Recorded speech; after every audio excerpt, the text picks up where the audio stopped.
anymore. Let's say hi, all of us, to Thomas Nurcombe. He's a researcher at Bright Blue. That's a centre-right Tory think tank. It backs the One Nation group. Hello to you, Thomas. Good evening, John. How are you? I'm well, Thomas. Tell me, do you stand by the claim that the centrists in the Tory party are a kind of a sleeping giant, the silent majority? Well, I think there certainly needs to be a revival on the centre-right, and I think that is really coming through quite a lot. I mean, clearly the Conservative Party and the centre-right needs to do more to attract young voters. It clearly needs to do more to attract less affluent voters. And there was pretty damning polling a couple of months ago, maybe in October, that showed that for young people, especially those who are 18 to 24, fewer than 5% were supporting the Conservative Party. Yes. So clearly there needs to be something done. There needs to be a revival. This is not it's not a rebellion from the more One Nation centrist clan of the Conservative Party. It's more looking to revive it. Yeah, well, you need to be careful about young people, Thomas. I saw a poll the other day. It said about a third of them would be happy with a dictatorship instead of a democracy. So don't focus too much on it. Yeah, look, tell me. To get some houses built. Well, I'm sure that's true, Kat. Listen, Thomas, what is the centrist agenda? What do you want to see, let's say, in the manifesto that the right wing of this party would not be happy about?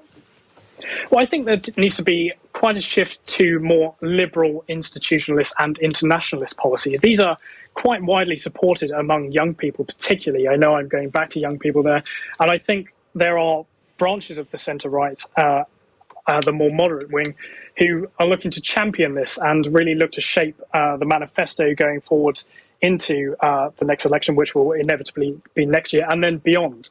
I think this is something that really needs to happen in the Conservative Party at the moment. And I think this is something where you almost empower people who have a pretty hard time at the moment. So people are still struggling to put food on the table and pay their bills. Young people, I know it was said a minute ago that housing is still a massive issue. You really need to start solving these with more meritocratic, pro-market, but also liberal policies. Yeah, what do you think, Paul?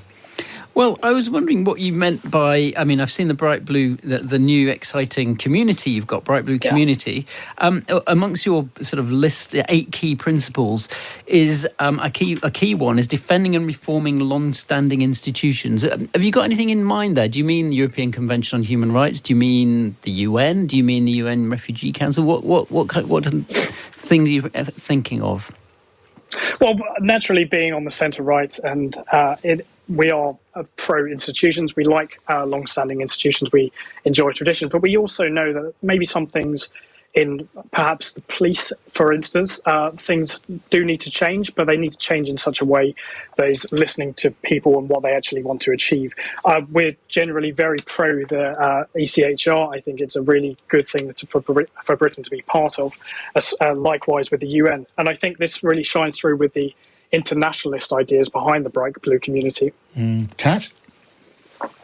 So I'm interested in whether you think that people have got the sort of anti-centrism sort of feeling out of their system yet, because centrist dad has obviously been an insult for a few years now, and I think it kind of typifies the feeling of people not really wanting to be sort of talked down to by sort of polished politicians, and perhaps that explains at least some of the sort of lurch to sort of extremes on either side.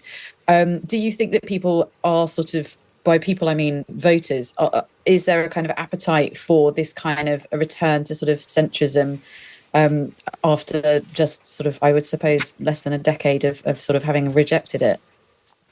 Well, I think centrist viewpoints from both sides typically does rather well in elections. I mean, just go back to when Labour started becoming more centrist under Tony Blair. They did very well. They won 3 elections. Under the Conservative Party and David Cameron, obviously won by going into coalition in 2010 and then won a majority in 2015. I think this is the position that most people typically will go to. Obviously, Brexit might have skewed that for a short period.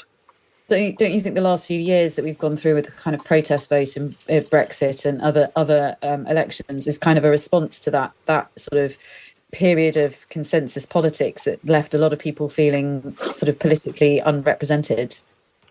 Well, I think this also goes back to the essence that more needs to be done to support people. Obviously, over recent years, there has been a backstep of almost trying to support and empower people who have it pretty hard off.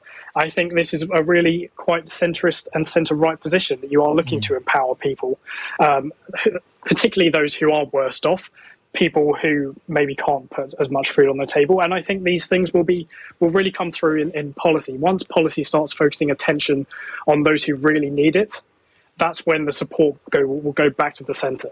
All right. Thomas Nurcombe at Bright Blue, thank you for joining in the chat this evening.